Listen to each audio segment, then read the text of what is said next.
बंधुओं नमस्कार। और कल की वीडियो में आपने राजा पुरु के वंश के बारे में सुना और आज यहाँ पर आगे देखिए क्या है। इसमें भरत के वंश का वर्णन है और राजा रंतिदेव की कथा इस वीडियो में आप सुनेंगे। तो श्री सुखदेव जी कहते हैं, परीक्षित, वितत अथवा भरद्वाज का पुत्र था मन्यु। मन्यु के 5 पुत्र हुए, बृहत, जय, महावीर्य, नर और गर्ग। नर का पुत्र था संकृति। संकृति के 2 पुत्र हुए, गुरु और रंतिदेव। परीक्षित, रंतिदेव का निर्मल यश इस लोक और परलोक में सब जगह गाया जाता है। रंतिदेव आकाश के समान बिना उद्योग के ही देववश प्राप्त वस्तु का भोग करते और दिनों दिन उनकी पूंजी घटती जाती। जो कुछ मिल जाता उसे भी दे डालते और स्वयं भूखे रहते। वे संग्रह, परिग्रह, ममता से रहित तथा बड़े धैर्यशाली थे और अपने कुटुंब के साथ दुख भोग रहे थे। एक बार तो लगातार 48 दिन ऐसे बीत गए कि उन्हें पानी तक पीने को न मिला। 49वें दिन प्रातःकाल ही उन्हें कुछ घी, खीर, हलवा और जल मिला। उनका परिवार बड़े संकट में था। भूख और प्यास के मारे वे लोग कांप रहे थे। परंतु जो ही उन लोगों ने भोजन करना चाहा, त्यों ही एक ब्राह्मण अतिथि के रूप में आ गया। रंतिदेव सब में श्री भगवान के ही दर्शन करते थे, अतएव उन्होंने बड़ी श्रद्धा से आदर पूर्वक किसी अन्न में से ब्राह्मण को भोजन कराया। ब्राह्मण देवता भोजन करके चले गए। परीक्षित, अब बचे हुए अन्न को रंतिदेव ने आपस में बांट लिया और भोजन करना चाहा। उसी समय एक दूसरा शूद्र अतिथि आ गया। रंतिदेव ने भगवान का स्मरण करते हुए उस बचे हुए अन्न में से भी कुछ भाग शूद्र के रूप में आए अतिथि को खिला दिया। जब शूद्र खा पी कर चला गया, तब कुत्तों को लिए हुए एक और अतिथि आया। उसने कहा, राजन, मैं और मेरे ये कुत्ते बहुत भूखे हैं, हमें कुछ खाने को दीजिए। रंतिदेव ने अत्यंत आदर भाव से जो कुछ बच रहा था सबका सब उसे दे दिया और भगवानमय होकर उन्होंने कुत्ते और कुत्तों के स्वामी के रूप में आए हुए भगवान को नमस्कार किया। अब केवल जल ही बच रहा था और वह भी केवल एक मनुष्य के पीने भर का था। वे उसे आपस में बांटकर पीना ही चाहते थे कि एक चांडाल और आ पहुंचा। उसने कहा, मैं अत्यंत नीच हूँ, मुझे जल पिला दीजिए। चांडाल की वह करुणापूर्ण वाणी, जिसके उच्चारण में भी वह अत्यंत कष्ट पा रहा था, सुनकर रंतिदेव दया से अत्यंत संतप्त हो उठे और वे अमृतमय वचन कहने लगे। मैं भगवान से 8 सिद्धियों से युक्त परम गति नहीं चाहता, और तो क्या मैं मोक्ष की भी कामना नहीं करता। मैं चाहता हूँ तो केवल यही कि मैं संपूर्ण प्राणियों के हृदय में स्थित हो जाऊं और उनका सारा दुख मैं ही सहन करूं, जिससे और किसी भी प्राणी को दुख न हो। यह दीन प्राणी जल पी करके जीना चाहता था। जल दे देने से इसके जीवन की रक्षा हो गई। अब मेरी भूख, प्यास की पीड़ा, शरीर की शिथिलता, दीनता, ग्लानि, शोक, विषाद और मोह, ये सब के सब जाते रहे। मैं सुखी हो गया। इस प्रकार कहकर रंतिदेव ने वह बचा हुआ जल भी उस चांडाल को दे दिया।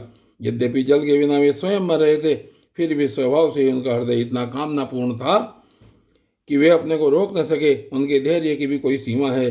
परीक्षित, ये अतिथि वास्तव में भगवान की रची हुई माया के ही विभिन्न रूप थे।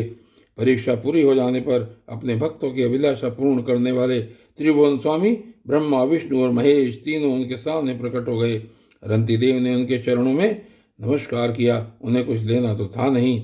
भगवान की कृपा से वे आसक्ति और स्पृहा से रहित हो गए तथा परम प्रेम में भक्ति भाव से अपने मन को भगवान वासुदेव में तन्मय कर दिया। कुछ भी मांगा नहीं। परीक्षित, उन्हें भगवान की सिवा और किसी भी वस्तु की इच्छा तो थी नहीं। उन्होंने अपने मन को पूर्ण रूप से भगवान में लगा दिया। इसलिए त्रिगुणमयी माया जागने पर स्वप्न दृश्य के समान नष्ट हो गई। रंतिदेव के अनुयायी भी उनके संग के प्रभाव से योगी हो गए और सब भगवान के ही आश्रित परम भक्त बन गए।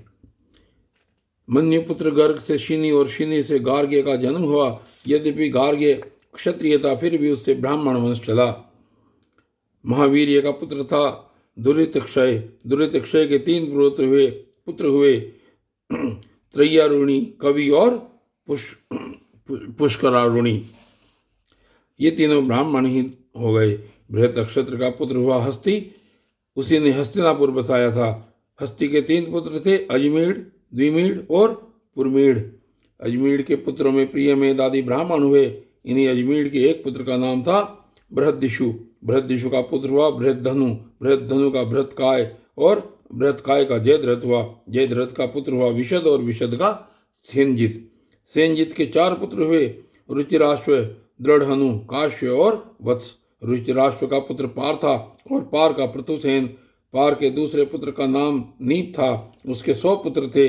इसी नीप ने छाया यानी कि शुक की कन्या कृत्यु से विवाह किया था। श्री सुखदेव जी असंग थे, पर वे वन जाते समय एक छाया शुक रचकर छोड़ गए थे। उस छाया ने शुक ने ही ग्रस्तोचित व्यवहार किए थे और उसके बाद शुक की कन्या कृति से उन्होंने विवाह किया। उससे ब्रह्मदत्त नामक पुत्र हुआ। ब्रह्मदत्त बड़ा योगी था। उसने अपनी पत्नी सरस्वती के गर्भ से विश्वक्सेन नामक पुत्र उत्पन्न किया। इसी विश्वक्सेन ने यज्ञश्रव्य के उपदेश से योग शास्त्र की रचना की। विश्वक्सेन का पुत्र था उदकस्वन और उदकस्वन का भल्लाद। ये सभी बृहदिषु के वंशज हुए। द्विमीण का पुत्र था यविनर। यविनर का कृतिमान, कृतिमान का सत्यधृति, सत्यधृति का दृढ़नेमी और दृढ़नेमी का पुत्र सुपार्श्व हुआ। सुपार्श्व से सुमति, सुमति से सन्नतिमान और सन्नतिमान से कृति का जन्म हुआ। उसने हिरण्यनाभ से योग विद्या प्राप्त की थी और प्राच्य साम नामक ऋचाओं की 6 संहिताएं कही थी। कृति का पुत्र नीप था। नीप का उग्रायुध, उग्रायुध का क्षेम्य, क्षेम्य का सुवीर और सुवीर का पुत्र था रिपुंजय। रिपुंजय का पुत्र था बहुरथ। द्विमीण के भाई पुरमीण की कोई संतान न हुई। अजमीर की दूसरी पत्नी का नाम था नलिनी। उसके गर्भ से नील का जन्म हुआ। नील का शांति, शांति का सुशांति, सुशांति का पुरुज, पुरुज का अर्क और अर्क का पुत्र हुआ ब्रह्म्याश्व। ब्रह्म्याश्व के 5 पुत्र थे, मुदगल, यविनर, बृहदिषु, काम्पिल्य और संजय। ब्रह्म्याश्व ने कहा, ये मेरे 5 पुत्र 5 देशों का शासन करने में समर्थ हैं, इसलिए ये पांचाल नाम से प्रसिद्ध हुए। इनमें मुदगल से मोदगल्य नामक ब्राह्मण गोत्र की प्रवृत्ति हुई। ब्रह्माश्व के पुत्र मुदगल से यमज यानी कि जुड़वा संतान हुई। उनमें पुत्र का नाम था दिवोदास और कन्या का अहल्या। अहल्या का विवाह महर्षि गौतम से हुआ। गौतम के पुत्र हुए शतानंद। शतानंद का पुत्र सत्यधृति था। वह धनुर्विद्या में अत्यंत निपुण था। सत्यधृति के पुत्र का नाम था श्रद्धान। एक दिन उर्वशी को देखने से श्रद्धान का वीर्य मूंज के झाड़ पर गिर पड़ा।